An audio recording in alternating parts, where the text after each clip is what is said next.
Hey, welcome back to the show. Today we're going to be talking, it's going to be a short podcast, but it's going to be a very, very powerful podcast. We're going to be talking about some mindset stuff here, and really one of the areas that we probably never thinking about and has a profound impact on our daily lives. And we're going to be talking about the push-pull dilemma, right? Everything in our life is either pushing us or pulling us. And we're going to stick with this for the whole thing. And it's extremely important that we understand why this is. It's the reason why a lot of us stay craftsmen and we stay stuck on the tools. It's also the reason why some of us, go around like the corporate route and we never do manual labor.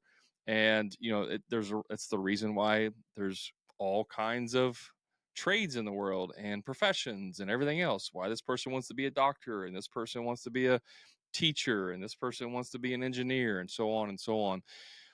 Everything in our life is either pushing us towards something or pulling us away from something. Okay. And so I want you to lock onto this, get your sights on it, put the crosshairs on this, and really pay attention to this podcast episode. So you can look at it like this. It's either things that you like or things that you don't like. That's the simplest way. But a lot of times the things that we may like or don't like aren't necessarily a push or a pull, because whenever we do something new, let's say I'll give you an example. This summer we went on a vacation down to Cancun, my wife and a bunch of our friends. I've talked about it before, and I went scuba diving. First time I ever went. It's I don't want to say it's a bucket list item, but it's something that I always thought about doing. And I've this last couple years, last year or so, I've been dealing with some um, respiratory issues, trouble breathing, that type of thing. I've talked to I've had actually had a bunch of tests done this year, and one of the things they found out is that I have a upper respiratory obstruction. So, which basically it's like asthma. Now, I've never been diagnosed with asthma before. Even when I was in the Marines, I had a hard time breathing when I was running, never diagnosed. Like, went through most of my life. I'm 46 today. Today's not my birthday. I'm just 46 at the moment of recording this, which is today. I think you guys can understand that. As of today, 45 and a half years of my life, never knew that I had potential asthma. Now, this could be like late onset asthma. So, in other words, I may not have had it my whole life. We're getting off course here, but this is important. So, I went scuba diving, and even though for me it was a terrifying experience, purely from a respiratory situation, because like when I put the wetsuit on, it was super tight on my chest. Like I had a hard time breathing, and that caused a little bit of anxiety and panic, right? Like I had to really, really focus. I had to like really focus on some breath work and take my mind off of it. But it was bothering me more so when I was out of the water than in the water. When I was in the water, my brain's thinking about, okay, breathe, swim, all the stuff you're supposed to do when you go scuba diving. So we go out, that's in the pool, and then we go out in the ocean, and the first 5 minutes, it's unsettling. But then I get in there and I use some magic mindset mojo stuff, and I start to enjoy it, and I'm able to get through the whole thing. And it was a fun experience. Had lots of fun doing it. So we could look at that and say, well, like, okay, I wasn't being pulled towards scuba diving, right? Like something I really, really enjoy because I've never done it before. So there's resistance there the first time I've done it because it's new, because there's challenges there. And so on the outside, or at the surface level rather, no pun intended, but at the surface level, it can seem like, oh, this isn't something that I'm good at. It's not something I'm going to enjoy. Therefore, I want to avoid it completely. Right? The first time you do something, it's always going to be the hardest. It's literally the hardest time you're ever going to do it is the first time you do something. And I don't care what it is. The more you do it, the more competent you get, the more confidence you have, the more you enjoy it. That's just the reality. I've done all kinds of stuff. I've done skydiving. I've done snowboarding, skateboarding, a bunch of different stuff. Rappelling out of helicopters, fast roasting out of helicopters, like mountain climbing, whitewater rafting, like all kinds of adventure sports. I've done most of them. And, I enjoy most of those things. But the first time you do it, you suck at it, usually. For the most part, you suck at it. And so I want to make sure there's a distinction there, that we're not talking about, not being good at something because it's the first time that you've never done it before. It's the first time. So it's like, I don't really want to go snowboarding. I've never done it before. I'm scared about it. Therefore, it's pushing me away from that. It's pushing me away from that activity. Maybe I shouldn't do that. That's not what I'm talking about. I'm not talking about beginnerness. I'm talking about where you have to force yourself to do things every single day, right? Versus you will do these things every single day, versus whether you get paid for it or not. Like, you just enjoy doing it. And that's how I am with the coaching. Like, I enjoy the coaching aspect. I would do it for free even if I wasn't getting paid for it. Now, obviously I want to get paid for it, but I enjoy it so much that I would do it for free, right? That's pulling me towards it, because it's something that I'm interested in. Something that's pushing me away can be things like doing marketing. It's a lot easier to market your business to a local market.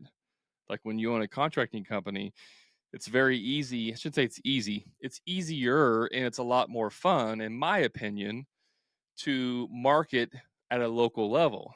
But with my coaching business, I'm marketing to some aspect on an international level, but for sure, to the whole country, North America. I have clients in Canada and the U.S., so really North America is my target area. And now you're talking about marketing at a much higher and a much more difficult scale, and I don't enjoy it at all. Like, it's draining. It drains my energy anytime I have to start doing like Facebook ads or TikTok ads or anything like that. I can do organic stuff all day. If you're on my TikTok, if you're following me on TikTok, hundreds and hundreds of videos on there. That's easy. That's easy stuff. Trying to come up with an ad campaign and the ad creative and the copy and all that stuff, very difficult for me. I don't enjoy it at all. It's pushing me away from it. Okay. So I'm just trying to set the tone here of some things, of like the definition, if you will, of like what I'm talking about. Now, another way we can look at it is toward or away. So it can be push pull or towards or away. So is it pushing us away, or is it pulling us in, or are we moving towards something, or are we moving away from something? Okay, I don't care which one of those that you want to use, but that's what we're talking about. You can see these terms used interchangeably on the internet if you look into this stuff. But what's important here is that we all have an internal drive towards something, and we have an external resistance away from something or things. So it's not obviously not just one thing, it's different things in our business. So let's look at some examples of internal drive versus external resistance. Internal drive is like, you could basically do anything, right? For me, internal drive, I love shooting sports. I love the shooting sports. I go shooting on average at least twice, 2 matches a month, like local club matches, and I do somewhere between 6 and 10 sanctioned matches throughout the year. In the past, I would even shoot way more. I've kind of backed off a little bit as my son gets a little bit older, a little bit less priority for me. However, I'm still involved in it. I went to the World Championships. Was it 3 weeks ago? I think it was 3 weeks ago. I went to the World Championships. Didn't do as well as I had hoped. Finished 12th place. That's okay. In my division, I still had a lot of fun.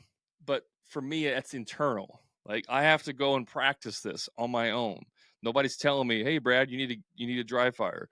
You need to go to the range and practice. You need to do this. You need to do that." That's an internal drive.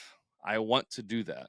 I got to pay money. I got to pay a match fee I got to drive. The world championship was at Talladega, Alabama, at the CMP Marksmanship Facility. It's a beautiful facility.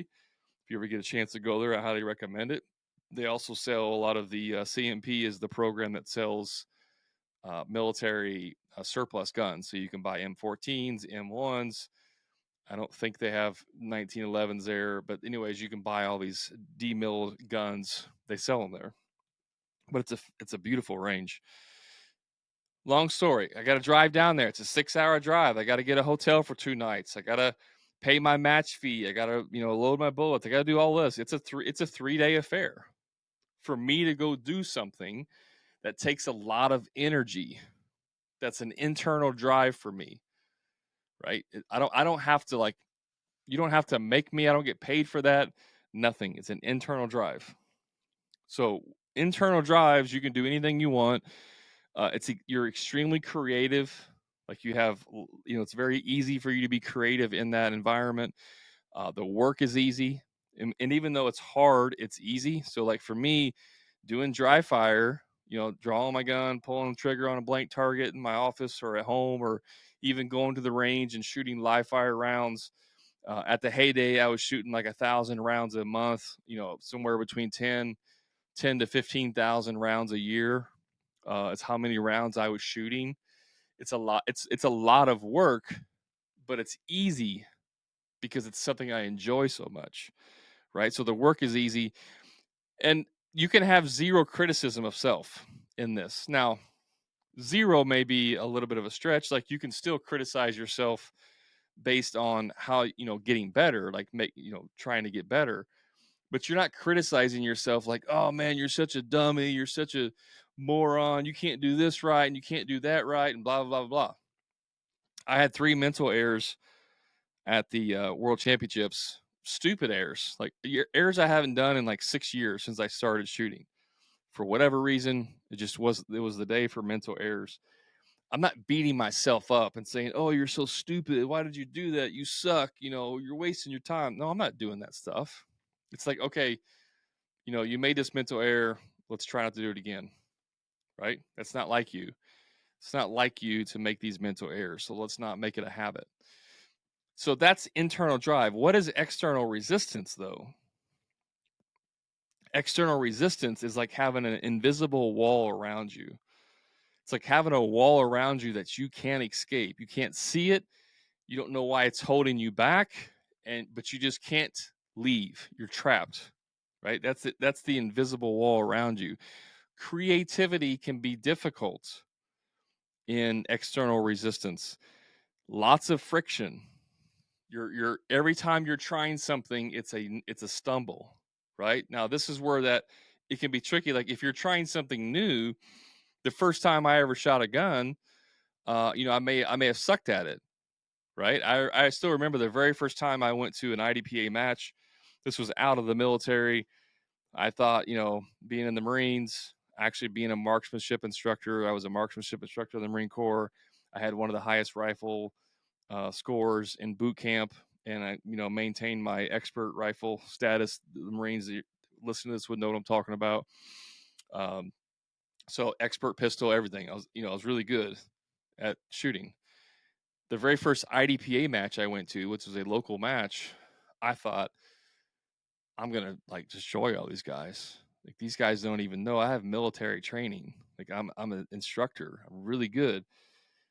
And I showed up, and I didn't embarrass myself, but I definitely got a big humble pie the first day I showed up, because I didn't realize the difference between understanding tactical shooting and tactical situations compared to competitive shooting, and they are different. It was a big wake up, but it was also a motivator. So again, like this external resistance where you have lots of friction. There was lots of friction for me the first time I went because it was a rude awakening. And after that, I spent hours and hours and hours and hours, practicing draws, practicing reloads, like really, really, really trying to get good. And within a year and a half, I was at a master level shooter, which is a pretty quick it's a pretty quick ascension in the shooting sports to go from, never shooting it to a master in a year and a half is pretty. It's not unheard of by any means, but it's definitely not. It's in the upper echelon of shooters. So I want to make sure you're clear. Like the friction is not when you're doing something new. It's every time you do something, whether it's the 30th time or the 300th time, there's friction there, right? You don't want to do it. That's the external resistance. And then also in here comes lots of criticism. Lots of criticism. One of the things that I do a lot of, and I actually even just did this today on a coaching call with my clients, is I have to constantly challenge them and encourage them to remove the head trash and the limiting beliefs around specific things, especially if it's something new, right? If it's new or you're not good at it, if you have external resistance toward this, if it's pushing you away, it's going to be difficult. That doesn't mean that you can't overcome some of these things. It's just going to be difficult and not natural. The conversations that we were having today on the coaching call was around one of his lead guys doing a job and it not being done correctly. And one of the other lead guys came in and had to fix it and was kind of complaining about the other guy. And my client, the owner, was now going to have a conversation with this lead guy who may or may not be a little sensitive towards his quality, because let's be real. I've said this 100 times. We all have egos around our quality, and as craftsmen, we hang our egos on our quality. And so when someone challenges your quality, there's a good possibility for friction there. And so we worked through that, even role played it. I had him, I role played as his lead guy, and then we switched it and I role played it like I was him and he was the lead guy, and really kind of gave him an example of like what that may look like, because this is not natural. If I had my client go out and he needed to remodel a bathroom, right? That's internal drive. That's pulling him towards that. No problem. It's easy. He can be creative. He can do anything. Outside of his internal drive is the external resistance. He has to have a difficult conversation with his client, his employee. Lots of resistance, lots of friction. Right now, as business owners, sometimes we have to do the things that we have resistance towards. It's just a requirement. We have to. And one thing that you can do to get past that is, a lot of times we have external resistance because we're not good at it. And that goes back to that, when you're new at something, you have a lot of resistance. And you really got to be able to discern the difference. Like, am I having resistance because I just don't know how to do it? Or am I having resistance because I really, really, really, really, really hate doing this? Right? It drains energy out of me. Just a quick timeout from the show. In the next 30 seconds, I'm going to tell you exactly how you can transform your contracting business. Imagine being part of a community of winners where you can find out exactly what they've done to be successful. That's exactly what you get when you join the Profit Club. But it's not just a community. You get lifetime access to all of my course-related material, including all future material that I add. But wait, there's more. Each week, you'll get access to 3 group coaching calls to talk about sales, marketing, and business problems and answer any questions that you may have. Still not convinced? How about personalized one-on-one coaching to help you overcome your limits? And here's my promise to you. I guarantee you will double your investment within 90 days, or I personally will work with you one-on-one until you do. So don't wait. Elevate your game with the Profit Club today. Now let's get back to the show. My wife is she's a professor, and she does a lot of public speaking. She does a lot of interaction with people on a daily basis, like talking to lots and lots and lots of people. She's done public speaking in front of hundreds of people. She's really, really good at that. But she is what do you call it? I just forgot the name of it. Gosh dang it, Brad. Remember, she's an introvert. There you go. she's actually an introvert. So like if we go to public places, it's difficult for her. We went to the Colts football game a couple weekends ago. Took my son because he wanted to go. We got some tickets. Set up to 70,000. There probably wasn't, maybe about 50,000 fans there. The stadium holds 70,000 at Lucas Oil, and lots of people there. And she, like, for her, a lot of resistance. And I know this about her. And I'm like, well, why would you want to come to the game? She's like, well, because if it's something I want to do, she likes football. She actually likes football more than I do. She's like, I want to go. I can push past the resistance because it's something I really want to do. I enjoy the football. I just don't like large crowds. I push past the resistance, right? If it was like if we were taking her to like an MLS game, a soccer game, she doesn't care for much for soccer, and we had to go, it would be a different story. She would not like it whatsoever, right? So those are some examples of like how resistance can affect your life. So the next thing I want to talk about here is how this applies to us as being craftsmen and or business owner. As a craftsman, we move towards the craft. I just made a video, actually recorded it. I'm going to run some ads. I also posted it on TikTok, but I'm going to run some ads to it. But it's a video of me, and if you've seen this, you'll know what I'm talking about. It's a video of me standing in front of my transit van with all my tools in there, and it's very organized. I had custom made racks for my DeWalt tool tough box system to slide in there. It's very organized, custom built shelving. Like, it's clean. I'm going to toot my own horn here. It's very organized. Most people are jealous of it. Okay. The problem as craftsmen, because we are good at the trades and it pulls us towards those things because we're good at it, it's easy for us to buy tools. It's easy for us to buy equipment. It's easy to spend hours and hours and hours watching YouTube and TikTok videos to get tips and tricks on how to cut this and how to set that and how to pour this and how to build that. Like, we can consume hundreds of hours of content to better our craft, right? And I'm convinced that the reason why home improvement TV shows and home improvement content on the social media does so well is because the majority of the consumers are other tradesmen trying to learn tips and tricks. If I'm scrolling through TikTok and I see somebody talking about, here is a shortcut on how to build a deck, I'll watch it. I'm interested in that, even though I don't ever plan on building a deck again. I don't ever plan on putting the tool belt on again. I will watch that video in its entirety to be like, oh yeah, that's actually a good tip. Or the other side is that we like to criticize, right? Oh, that's not how you do it. This is how you do it. Tell me you don't know what you're doing without telling me you don't know what you're doing. You guys have all done that. I know you're shaking your head because you're all guilty of that.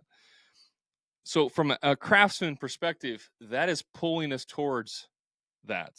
The content, the tools, all of that. And that video, the problem with being a craftsman is that buying a lot of tools and being efficient and having all this cool stuff and organized, that's good to have that, but none of that stuff will teach us about business.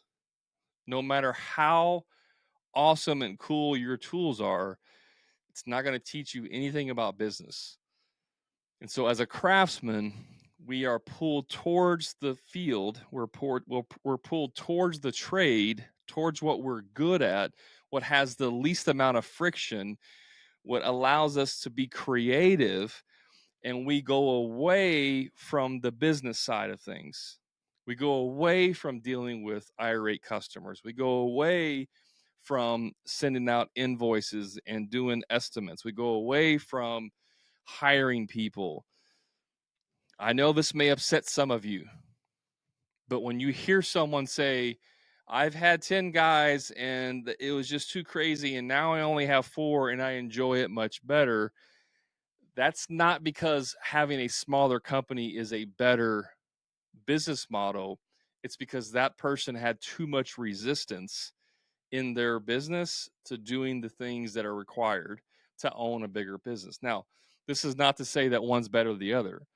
I don't care if you're a one man show and you work on the tools and maybe you just do custom stuff and you only do 5 jobs a year. It takes you 2 months to do each job and you make plenty of money and you're completely happy. Then you shouldn't even be listening to this podcast, to be honest, because this is about business. If that's you, that's great. Keep doing that. But if you're listening to this and you are on the tools and you don't want to be on the tools, part of the problem is because you are moving towards the tools because you're good at it. And more importantly, you're moving away from the business side of house, which is what you need to learn how to do. But you have so much resistance towards that, you keep putting it off, putting it off, putting it off. This is the key part of this, what I want to talk about today. See, as we move away from the business stuff, because as a tradesman, we move away from the business stuff because the financial things are hard. The marketing is tough. The hiring is tough. The leadership's tough. The building the systems is tough. The technology is tough. I can't tell you how many guys that I talk to, have a very successful business, like, hundreds and hundreds and hundreds of thousands of dollars or even the millions of dollars. And they're like, I need to get organized because it's just too crazy. I'm working 70 hours a week.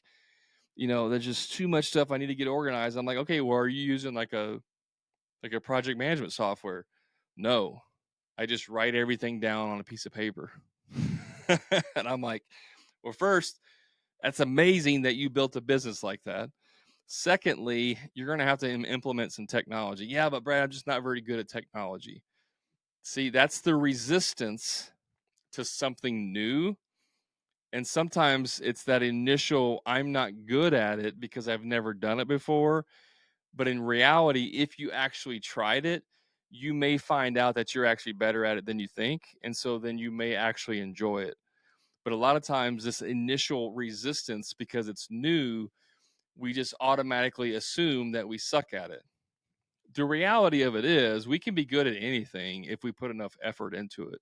It's just some things are going to be harder to do. You're going to have more friction, you're going to have more resistance, but you're so capable of doing that. Versus other things are going to come naturally and easily. Shooting for me comes naturally and easily, right? So that's where the distinction of like, am I having resistance because it's brand new, or am I having resistance because I'm truly not good at it? And you need to get past the new part to really discover if it's because it's new, or because you're not good at it, or because it's not what you want to do. So as a business owner, this is the other side. And this is why I often say, from a business perspective, the people who come into a trade business who don't have any trade experience generally do better in business because they're not relying on their ability to work on the tools. See, to go from craftsman to businessman is a lot harder than to go from businessman to craftsman.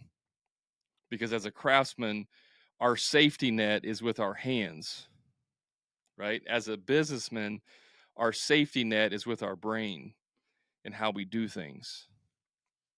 And, businessmen don't like going out on the tools. And so they have to hire people to do that job.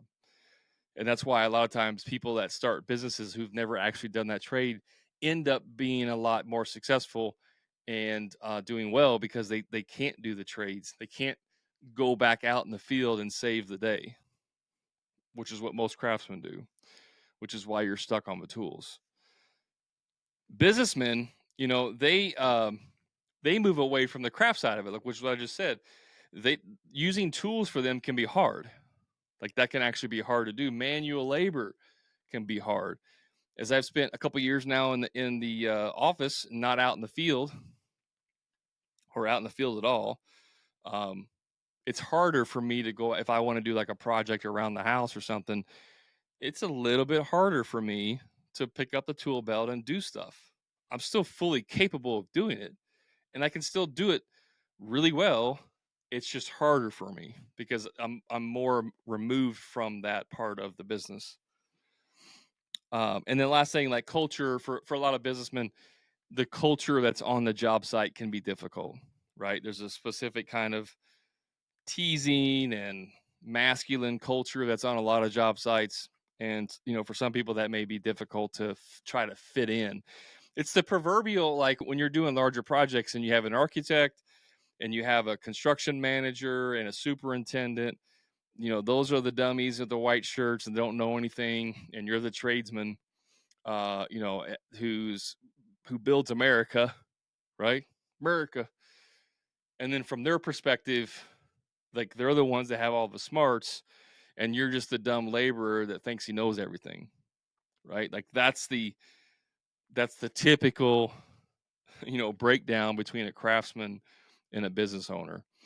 Though I can tell you though that some of the more respected and well-rounded businesses are the guys who went from being a craftsman and then migrated to being a business owner and made that switch successfully because they've been on both sides of the coin. And so they have a more appreciation for the field guys, they have more appreciation for the work being done, but they also understand the business side. So people that are able to successfully go from craftsman to businessman usually have a more well-rounded, respected business. But people that come straight from business generally do better financially, at least, because they're in their office crunching numbers, looking at Excel spreadsheets, looking at production rates, blah blah blah blah blah. But they're not connected with their team, right? So just keep that in perspective. So the good news about all of this is that if you understand what is pulling you and you understand what's truly pushing you, remember, not the fake pushing, not the fake resistance of being new, but truly pulling you away, or pushing you away, however you want to word that. If it's pushing you away or it's pulling you and you know the difference, it's a lot easier to build your business around that. But I would venture that most of you have never even heard of this concept. I shouldn't say most. Some of you have never even heard of this. This is the first time you've ever even heard about pushing or pulling or moving towards or moving away and resistance and all that stuff. And it might be eye-opening. And it's like, that's because you've never taken an inventory of this stuff, which is one of the things that you should do and what I'm going to give you as an action step here in a minute. But the good news is that you don't have to be really good at everything in your business. You just need to be able to identify what you're really good at and what you're not good at and what you need to do and what you don't need to do. And so, like, if you're a craftsman now on the tools and you have identified, I'm not good at marketing. I don't know how to do marketing. Perfect. You can hire a marketing agency or a marketing person to do that for you. You don't have to go and spend 100 hours of your time learning how to do marketing. You can just hire a marketer. But if you don't understand, like, oh man, this is so hard, I wish I could just get it and figure it out, and you just struggle, you're on the struggle bus for years and months because you're trying to figure out marketing. It's like, dude, why are you doing that? Just hire someone. You don't need to make all your weaknesses strengths. You do what you're good at, hire out the rest. So if you're not good at bookkeeping, hire a bookkeeper. I, to this day, do not know how to do payroll. I've never done it. I don't care to know how to do it. And that's perfectly okay because I've always hired a bookkeeper to do my payroll. And some people will be like, oh man, that's easy. Like, it only takes 15 minutes a week to do payroll. Why are you paying someone, $300, $400, $500, $600 a month to do payroll? It's super easy. I don't care if it's easy. That's not the point. The point is not, is it easy? The point is, where is my resistance at? And I should be doing the things that I'm good at, not trying to get better at the things I'm bad at. So I hire that out. You don't want to be on the tools anymore? You're going to have to hire out a lead guy. But to do that, you're going to have to build some systems, right? So some of this you may have to go through and push through some of this resistance to get there, but knowing on the back end that, hey, if I push through this for a short period of time on the back end, the benefit is I'm going to be able to get off the tools, right? But taking inventory, this is your action steps. Take an inventory of the areas of your life where you're really good at stuff and it just comes easy. You don't even have to think about it. You can just do it. For some of you, that could be sports. Others, it can be, accounting. My bookkeeper that I hired, she is a Profit First certified bookkeeper and CPA. And she's like, I love this stuff. I geek out on Excel spreadsheets and QuickBooks and numbers. She is in her element, right? She is pulled towards the numbers and the accounting stuff. I am heavily pushed away from that. I don't like the math. I don't like the financials. Never have, never, probably never will. I do what I need to do to run my business, but I don't enjoy it. So any of that I can push away, I do. And so the beauty is that there are people in the world who counter what you do. If you don't like financials, you hire someone that loves financials. If you don't like marketing, you hire someone who likes marketing. If you don't like manual labor, you hire someone that likes manual labor. That's what you do in business, is you do what you're really good at and then you hire out the rest. So take inventory of the areas of your life where you're really good at. Take inventory of the areas of your life that you don't like doing. Make a list so that you know the things that you need to outsource, okay? And start moving towards the life filling activities, and move more away from the life draining activities as much as you can. And that can include people too, by the way. You can have relatives that are life draining. You know what I'm talking about. Stay away from them as much as possible. And then the last step here, once you've identified all those things, send me a message, either comment, text, email, I don't care. Send me a message with your list, just 2 lists. Say, I don't care how you label it, moving towards or pulling. This pulls me, this pushes me. Give me your 2 lists, and then send it to me, and then I can give you some recommendations of like how to move more away from the ones that are pushing you away, and move more towards the ones that are pulling you. Send that to me. Comment on my Facebook, YouTube, comments, text. I don't care if you send me that list, email, text it. I will respond to you with some recommendations on how to further explore that and further dive into it, and to make your business and your life have less friction and move you more towards something that is what you want to do, which is giving you energy. Guys, I hope this was information that was helpful to you. It's a very interesting topic. The mind is so powerful. There's lots of different things we can talk about with the mind, but this is one that's been on my mind lately with the push pull, and I hope it makes some sense. Do me a favor, if this was helpful, go leave a review for me on your favorite platform. It just helps to build the podcast up to reach more contractors, to make a more impact in the industry so that it benefits all of us. Okay. So I appreciate you hanging out with me. You know where to find me: Instagram, TikTok, Facebook, YouTube. Just search for Hammer and Grind Podcast. You can find me there. Shoot me a message. Let me know what's going on in your business. And until next time, guys, remember, profit is not a dirty word.